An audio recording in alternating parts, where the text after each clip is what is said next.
Good. Okay. So good afternoon and hello everyone who's watching us right now. So welcome to a new episode of Pocket Mentor Facebook Live, and thank you for tuning in. We're so happy to be able to do this one last time before the year ends. But don't worry, we will still have our sessions come 2021. So something to look forward to. So without further ado, let me start off. So we like quotes in Pocket Mentor. So let's start off with a quote from Eleanor Roosevelt. So life is what you make it, always has been and always will be. But when life throws you big challenges and unexpected twists and turns, just like what this year has brought upon us, it can sometimes feel very overwhelming and even lonely, really feeling like you're on your own. The thing is, you're never alone. Somewhere, somehow, someone is going through the exact same thing that you're going through.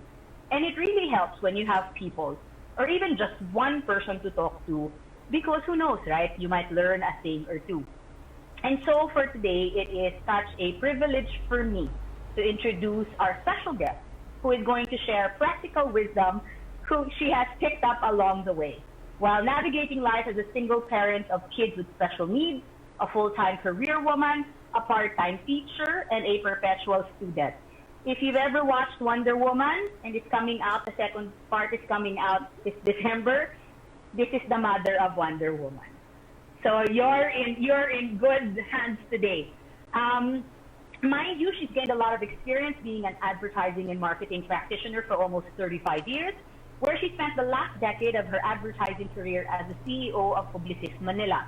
Retiring in 2016, she went on to do consultancy work for the likes of CNN Philippines and LCC, which is the biggest retail chain in the Bicol region. And in 2019, she returned to being an employee when she joined the Ateneo de Manila University as its marketing and communications director.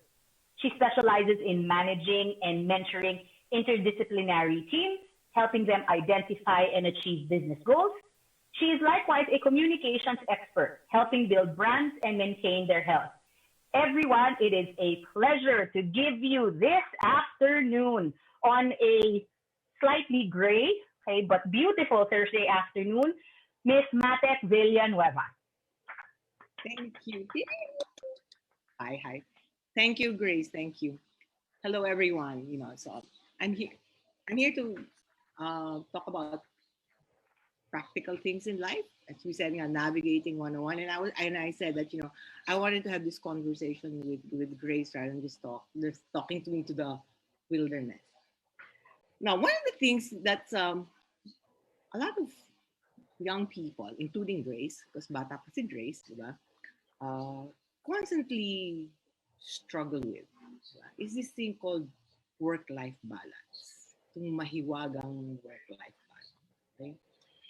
And in most people, when they visualize work-life balance, ang nakikita nila is a weighing scale. So ang lagi nilang inaano is yung bang, yun yung that's where the struggle is, di ba? Yung they try to make sure that one is not tipping over the other. What I realized now that I've gotten to this stage of my life, it's not about the tipping. So I think that's where the struggle happens. I think what I've come to accept about work-life balance is more than the weighing scale visual. I look at work-life balance as yung yin and yang. Yes. So yung yin and yang. And so work-life balance is really about proportion. It's about two different things, but they complement. And I think and I was telling somebody, di ba, okay, ang problema natin kasi, what I realized kasi, why people have a difficult time with work-life balance, ang dami nilang tinatapon into the equation. Right. Have you seen yung mga nagja-juggle? Ang pinakamadaling i-juggle ay 2 bola. Diba? Pag dinagdagan mo ng 3, medyo okay pa rin, pero pahirap na ng pahirap, diba? So, parami ng parami yung bola, pahirap ng pahirap yung ano. And I think that's what's happening to a lot of us. When you try to take on as much And that's where the balance starts to become difficult. So I've always looked at work-life balance as doing, that's why it's work and life. So it's never choosing one for the other. When you think about it, if you take in the context of yin and yang, yung work-life balance, they should actually complement and not contradict. Kasi I think doon tayo nagkakahirap-hirap eh. When we look at work-life balance, you always see those two things as contradicting each other. And that's why ang nangyayari is you have to say, parang in your head, I have to choose between work and life. When in fact, you probably should look at it as it is life, diba? And when you complement those two, doon ka nagkakaroon ng balance. Now, here's the thing about balance, and I realized that earlier as well. Okay, balance is achieved when you do a lot of, when things are consistent. You notice, mas consistent, mas routine, mas balansyado, mas okay ang life. But at the same time, the problem with balance, and I realized that, is it's boring. Balance can be, and I can accept that. You get to a certain point of your life na yun lang yun, and then you start to say it's boring. Okay? And so sometimes you make choices that are out of the balance just to steer things up. Okay? Just to see na, what if we try this? Diba? What if we try doing this? Yung parang na, kasi nga boring. Diba? Don't worry, it's not just young kids who everybody goes through that stage of life na naboboring, na nasisira ulo nyo sa yun ang yun. Okay? And so actually, you try new things, you try a new sense of balance, okay? And either two things can happen. Life becomes better, so the balance is enhanced, or you make a mistake. Now, here's the other thing I learned navigating through life. I've learned never to regret my mistakes. Okay, I tinanggap ko yun kasi why is that? You know, when you start regretting kasi your mistakes, it's a form of self-flagellation. That's true. Diba? Mo kasi hindi ka nag-iisip, loko-loko ka, gaga kasi, alam mo, you start doing, it just, you know, if there's anybody who shouldn't be negative about yourself, it's you. Self-flagellation, yung regret, yung nagsisisi ka, it's so negative. I mean, it's, even before nauso pa yung self-love, when you think about it, when you start regretting things, hindi mo kinakampihan yung sarili mo. Kasi sino kakampi sa'yo? Diba? So, kailangan kampihan mo yung sarili mo. So, what do you do with mistakes? You don't throw them away. You don't just shrug your shoulder. Of course not. But you actually use them as learning. Diba? Matuto ka kung, try to figure out what went wrong. Oh, kasi, not necessarily what went wrong, or hindi lang talaga bagay, hindi akma. It's not you. Right? And so, ako talaga, I've learned that na don't regret your mistakes kasi may meaning yun eh. May silbi yung mistake. Unang-una, ang pinaka-simpleng silbi ng mistake ay huwag mo uulitin. Di ba? Kasi pag inulit mo, may tawag sa iyo. Di ba? Seriously, di ba? But yun, those are the things that I initially have. And maybe let's have that conversation, Grace. Because I really just want the exchange, and maybe some people, if there are people who would like to have questions, can you just not butt in, but throw them in, and we'll. But that to me, kasi everybody's really just struggling. How do you do work-life balance? Ganito ganyan. Okay, unang-una, hindi pwedeng everything. Yung walang kamatayang sana all, hindi nga pwedeng sana all. I mean, people say sana all, it's just not. And so why do you frustrate yourself? Yeah, that's true. Why do you frustrate yourself? So, more than what's important is ano yung akma sa'yo. And that's what I learned. Ano yung, merong bagay sa'yo eh. Correct. That's true. Natanggap ko na eh. Merong mga bagay. Kasi when I was growing up, syempre, lahat naman tayo bilang tao, naiinggit tayo. So, ba't siya may ganun? Ba't siya may ganun? And at a certain stage, you kind of look at yourself and say, you know, I didn't do so badly. Diba? Ito pala yung me. Ito pala yung magiging ako. Yung the idea of even the concept of purpose. Yung bang,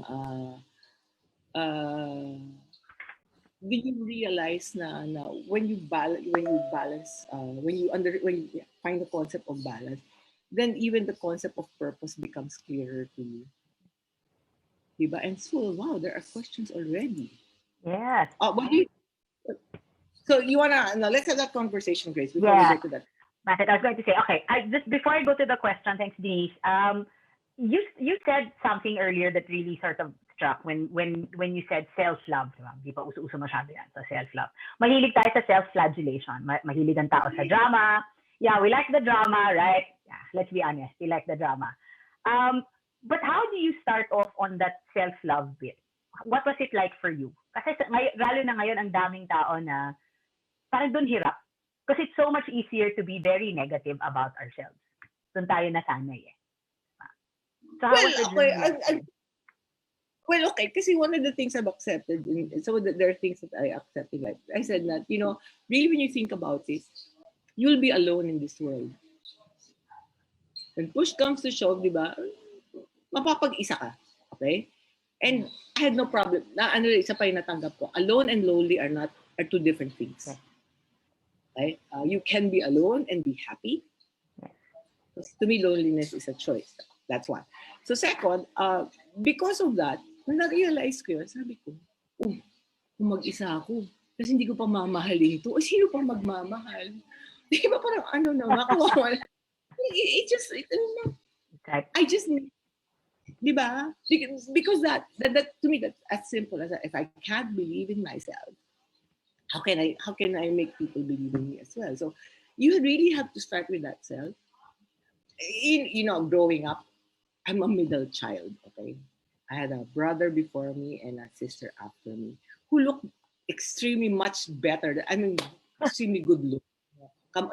They got my mother's nose and I got my father's nose. So you can imagine, okay? And so I struggled with that as well. Pero sabi ko nga, teka muna. If nobody's going, if Team Matec, okay, sino kakampi kay Team Matec kung di si Matec? Right. Diba? So I gotta start with that. And I think that's where self-love starts to come in. Absolutely. So nobody's perfect, but you try. Yeah, that's true. That's good. Wow. Okay. Denise, I'll go to Denise's question. So there's some anonymous question. So what was the biggest challenge, Max, you've gone through in life? And how did you, I'll use the term, how did you survive it? Gusto ko yun. I think because I got to where I am, I'm 61, I would probably divide it in life phases, in life stages. I don't think there's one single biggest challenge because I think depending on life stage mo, you would have a hugely major challenge per life stage. So I think my first challenge in life stage was in my early young adult. The idea of will I get married or not? Yung mga ganon. Will I marry somebody 9 years younger than me? Challenge yun. Oh my God, di ba? Di ba cradles na bola mo, di ba? It was difficult because then, you know, people look at you and so that was a big challenge for me. And so ang ano ko lang is like what I said, you look at all the risks and you decide and panindigan mo. So what happened to that so I have three sons. Okay, so that was my first challenge, marrying somebody who's much younger than me. And then after, a couple of years afterwards, my next biggest challenge was accept dealing with the reality that I have two special children. Right? Because you know, when you become a parent, your biggest dream, your dream is always you'll have kids, and then they'll be happy, and you'll be regular, you'll be cool, diba? And then you'll play together, you'll have a picnic, extras, and then lalagyan mo ng medal and all those things. That didn't happen to me for my first two sons. You know, when you're a young parent, the one of the sweetest things that can happen to you is at an early stage of your child's life is when they call you mama. Yes. I didn't hear that from my son till he turned 3. Wow. So that was a big challenge. When the doctor told me na, I remember that day. It was stormy day, and then the doctor told me, and my ex-husband that our firstborn was autistic. Ang feeling ko talaga yung kisame bumagsak sa ulo ko. Tapos, syempre, cry. Ang lola. Cry. Pero 5 minutes lang. Pagka-cry ng 5 minutes, sabi ko sa doktor, anong gagawin namin? Ando na yun. Okay, so that's the reality. So I said, so what do we do? There's got to be, there must be something we can do. Something, yes. So, and we did. Okay? And then a year later, I got slapped with the second of my son was you overcome that, you just at that point you become spiritual. Yeah. At that point, you start to there are things in life that logic will defy, and you start to just turn spiritual and embrace. Yes. And embrace the gift. So I didn't look at them as burden. I looked at them as my gift. In my head, sabi, my two special boys are gift sa akin ng Diyos, di ba? God gave them to me because I was saying, can you imagine if they went to another person and probably will not take care of them? So in that aspect, I was special. That's true. So again, I go back to the idea of sino kakampi kay Matec kung di si Matec? That's true. Okay? And then, ano pa ba yung mga next? Again, most of my challenges are more as a parent eh. Yeah. Kasi yung trabaho, ano yan eh, madali yan eh. Di ba? Actually, ang mahirap is usually, my next other challenge was when I realized that my ex-husband and I could no longer be together. Diba? So, yung life ang mas mahirap i-navigate kaysa work eh, sa totoo lang. That's true. Kasi yung work, ano yun? If you do good work, it's easy to navigate. Yung life, it's the life part that when it throws stuff at you, it's a little trickier. Yeah. That's a little trickier. Yeah. Okay. Sige. Because you don't know where it comes from eh. You don't know where it comes from. Like, medyo of course, except for this pandemic, but you know, yung trabaho na pro-project mo, na pro-forecast mo. Correct. Life in there. Yung life. Saan gagaling yan, di ba? That's true. That's true. Okay. Yeah, tapos, sige. Related to... sige. Go ahead, Matec. My last biggest challenge really was yung bang, at 60, what do I want to do with life? And then I realized I'm not done with life. So I was still going to work. I was still going to be working. I'm still going to keep going. So that's why I'm studying. I'm taking my MA because I realized, sabi ko, at a certain point, I'm teaching kasi I realized my next 20 years is going to be teaching. But what will I share with my kids? Diba? Yes. I'm no longer that. Yes. That's nice. Good. So lifelong learning talaga. Correct. Yeah. Before I go to the other question that Denise sent, a little related to the earlier question. Sige, sariling question ko. What's been your favorite mistake? Love. Ay, yan. Yan ang mga sagot natin sa habang madilim ang hapon. Love talaga. Palagi, di ba? Sige. So, sorry folks, I will not dig a little deeper into that. So you'll have to tune in in 2021 for the next session of Matec to find out about that. But let me just say also, I always tell my kids this. You know what's the funny thing about us? And I hate my dog. So, Okay. you know the funny thing about us, because we're also rational people, we're very smart, and yet the biggest decisions in our lives, they're not rational at all. Absolutely. They're not rational. Absolutely. Diba? Kukuha ka ng maid, may NBI clearance. May police, may barangay, yes. Etos. Magpapakasal ka, walang NBI clearance. Kinuha mo ba? Kinek mo ba yun? Oo. Diba? Wala. Pina-DNA mo ba? Baka naman medyo kulo yung pamilya nila. Diba? Diba? Yes. And so, okay. So I tell kids that. So and that's why I was saying things about, learning from your mistake.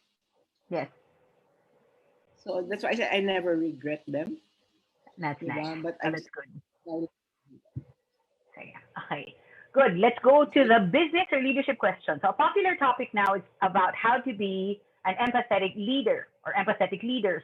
As time passes by, mindsets have changed and leading our team becomes increasingly difficult. How can we help our team through the difficulties when I myself experience difficulties of my own and time is limited for me to fix all the issues I encounter, both personal and professional? Limited time. Oo. Okay. Ang mga aso naman ka.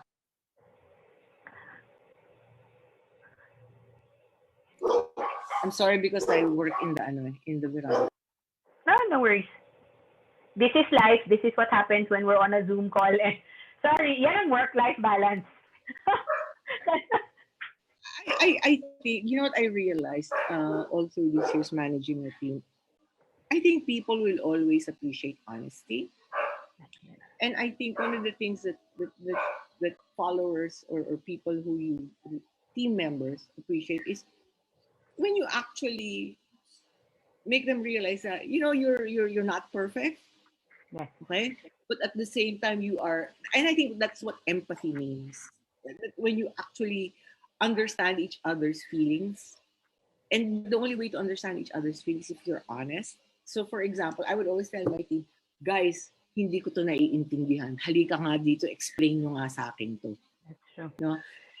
And then from there, but what are their expectations from me? But their expectations from me would be, after I process what they've told me, I will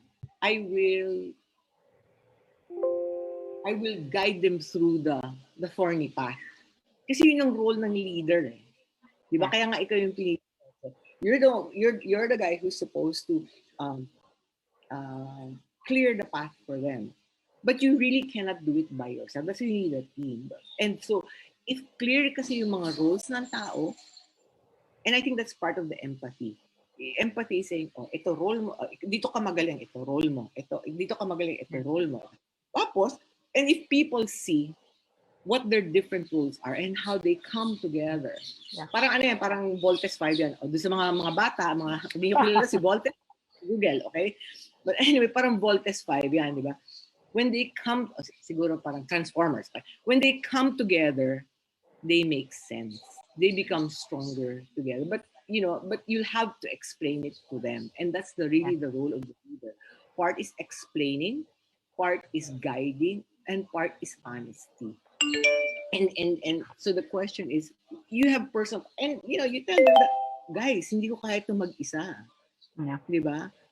So magkasundo tayo. Yeah. And that doesn't make you any weaker. Huh? I think it's a wrong perception.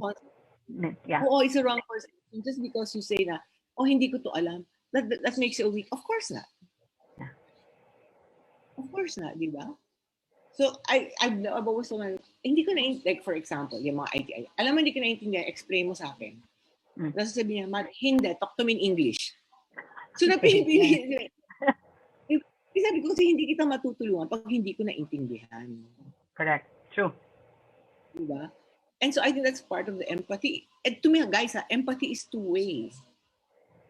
It's not just ganun ka, diba? Yeah. Kumuha ka. Diba? Like anything that works is always two way. So empathy is given and taken. Yeah. Diba? But as a leader, you must initiate it. Diba? And I think that's the role of an empathy leader. It's you initiate it so that people will follow. Yeah, I think ang thinking ng tao kasi when you're a leader, dapat lahat sa'yo. Everything needs to be yours, right? That's at least when I've seen it. Yan, parang lahat ikaw. Ay, leader ka, so dapat alam mo lahat. Bakit kita hinire? Correct. I mean, no, seriously. Diba? Why did I hire you if ikaw ko rin palang gagawa? Correct. What's your role in life? Diba? Kung ikaw ko rin ang gagawa niya, akin na. You're fired. Akin na yan. Sayang ang bayad. Oh, exactly. No, seriously. I always tell them that. You know, and when I was working when I was starting out, I would make sure that, you know, I always ask, what do you want me to do? Para maliwanag sa akin. Yeah. That's right. Yung, tanong ko, ano bang gusto mong mangyari? Anong gusto mong output ko? O sige. And then I will, kasi kakaririn ko yun. Yeah. Kakaririn ko yun. True, sige. A follow-up question. As a leader in my organization, how can I maintain closeness or togetherness in a work-from-home environment? Napaisip. Gusto niyo ng HR? Sumagot yung HR.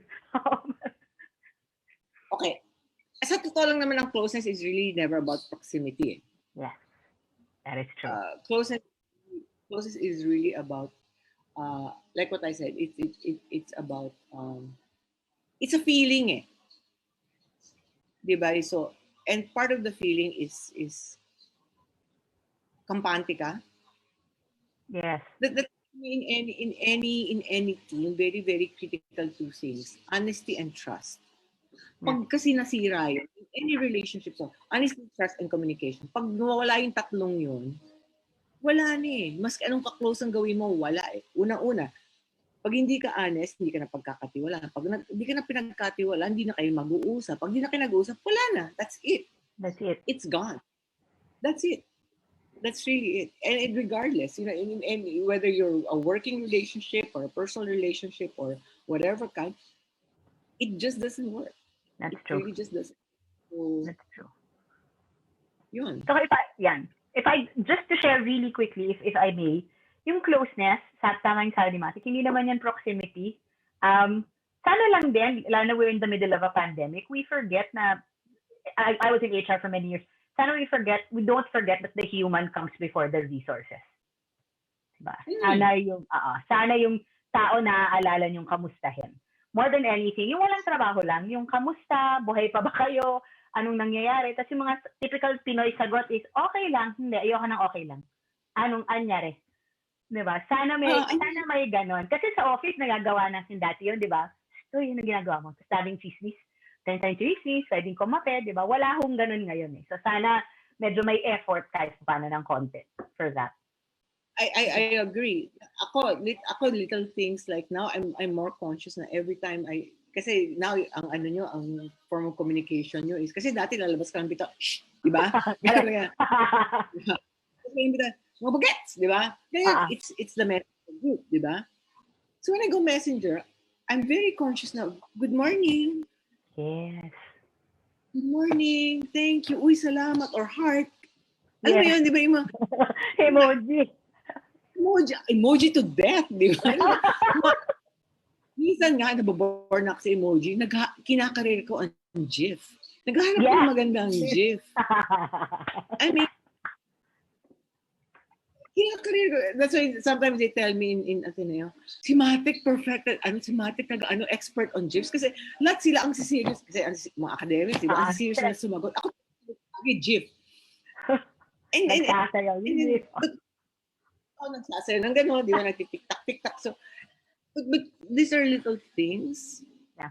that actually tells people that, kasi when you make them smile, regardless, it just adds to the ano. So it's really the little things Yeah. That's true. that you actually do that Yeah. kind of like adds on.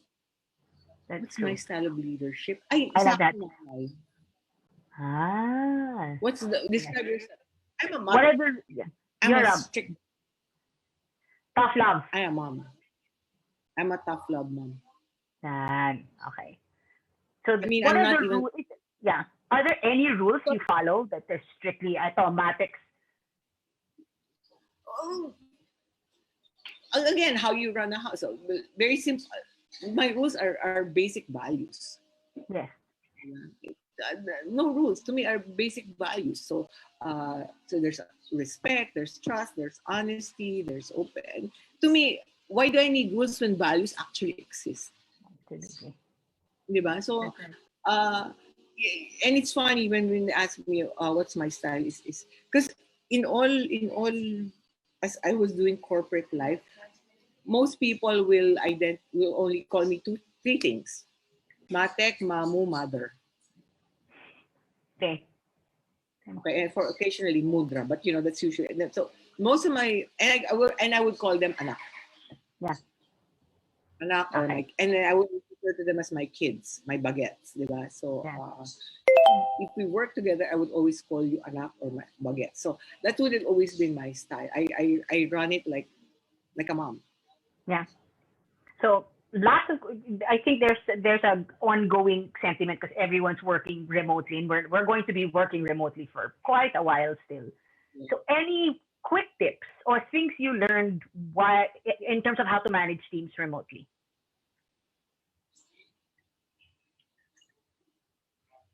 Respect the weekend. Yes. Yan. I yung initial ano is like I think some of the tips is because everything is remote and everything is kind of like ang dali kasi oo, 'di ba? Yeah, The everything's barriers are mixed up. up. Yeah. So that's one thing I realize now. So now, ako pa naman, ang trabaho ko ngayon ang Wow. para kami, oo, Diyos ko Lord. Ito ko biglang minsan kasi, Wow, yeah. ano, so there are instances wherein, let's say, it comes from the top. I try to, ina-assess ko kung pwede ba ito mag-antay, pwede ba ito mag-ano. I really try very hard to respect the weekend. Okay. Because I hear of people, well, me, like, sometimes you work Yes. very early and very late. So, that's one. Another tip is, nangangamusta ka. Yeah. Nangangamusta ka talaga. And then, just know that that you're always open to whatever. Yeah. Yeah. And huwag masyado ma-judge. Kung ikaw hindi nahihirapan. Ako, sasabihin ko, ako hindi ako masyado nahihirapan, pero dahil ako yun. Sadista ako di ba? Mas sadista ako That's So, right. kinakaya ko yung, so, kanya-kanya. That's right.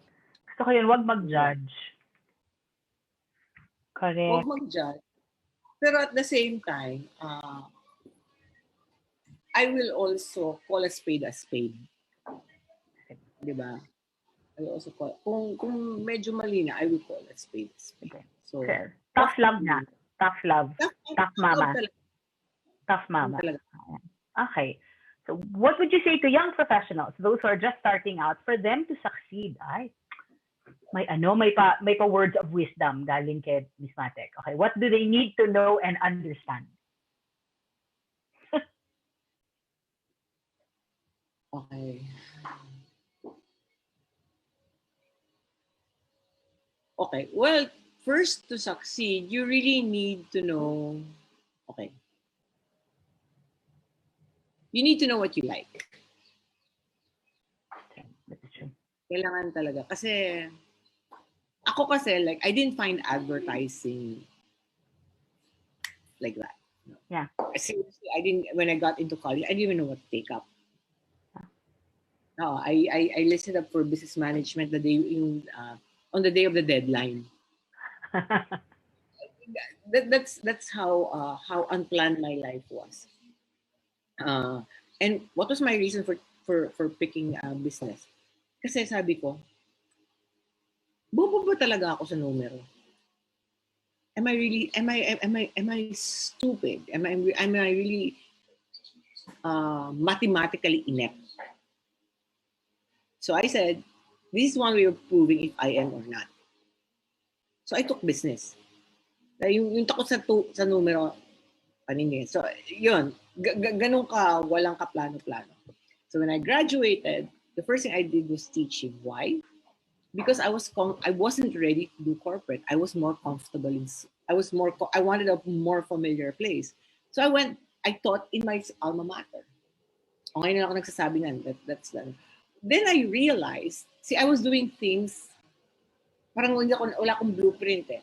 Then I was doing things, it was very intuitive. Then that's when I discovered, I like teaching. But after 2 years, I also realized, I don't like teaching. Because I was 22, I was 23, ano ba? Wala nang pera, wala pang social life. Correct. So sabi ko, wala mangyayari sa akin dito, di ba? So I left. I kept looking for something. So what's the moral? And then I didn't find advertising till I was about 25, 26, which is relatively late. Yes. Okay? But when I found it, I buried myself in it. Talagang in-embrace ko siya. What's the tip there? Mistakes are okay. Again, I go back to the idea. Kasi young kids are so afraid of making a mistake. Yeah. Parang maling-mali sila. Parang hindi sila pwede magkamali. Hindi eh. Doon mo nalalaman kung gusto mo o hindi. Okay. That's right. That's the only time you'll make up your mind, this or that. That's right. Diba? So, mistakes are okay. To be successful is a choice. You will commit a lot. You will fail a lot of times, but that shouldn't stop you. And that's okay. That should be okay. That shouldn't stop you. People will. There will be people who will get in your way. That can happen. Don't let it affect you. So, basta naka blinders, parang medyo this. Hindi, at saka alam mo yung, what is so critical is self-knowledge. Yes, awareness, absolutely. You know what you're capable of. Yes. You know how far you can push, and you know when to give up. Oh, there's another thing. Giving up is not failure. Giving up is just exactly that. Giving up. Mm-hmm. Don't put any other story to it. Hindi ko kaya, di ba? Ano lang yun. Does that make you, failure? Of course, hindi ko kaya. So, that's true. I'm not ready for dancing. But you can try. Yeah. But you need to give up, and giving up is not a bad thing. Good. Okay. Spend your time doing something else.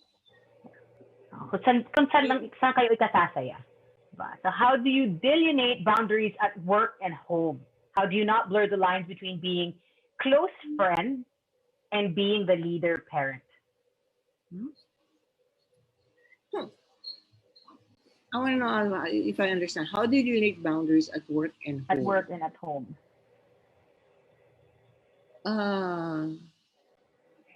What does that mean? How do you blur the line?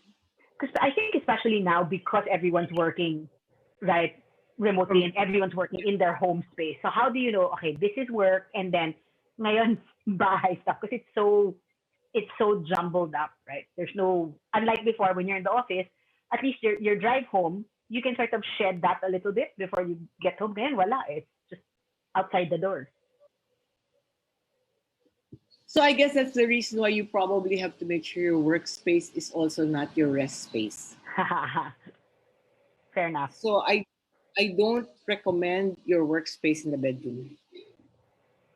The same much way I never recommended a treadmill in your bedroom.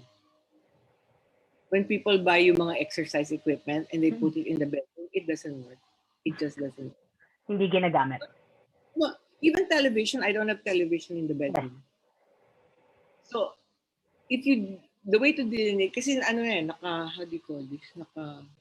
Naka-boundary, naka-identify. So, yung rest space, no. Kasi me ang workspace ko dito, it's not even the dining area. Kasi kainan yun. It's not the because that's the common area. Ang ikinuha ko is yung I'm outside, I'm in the veranda. Diba? So this is, kids don't usually hang out here. So I put my little corner here. Yeah. And that's fun. Being close and a friend. I don't know, because my personality is ang personality ko kasi is I can have so many acquaintances, but I have very few friends. Kasi ang definition ko ng friends is iwawalwal ko buong buhay ko sa kanya. Middle of the night phone calls na walang tanong.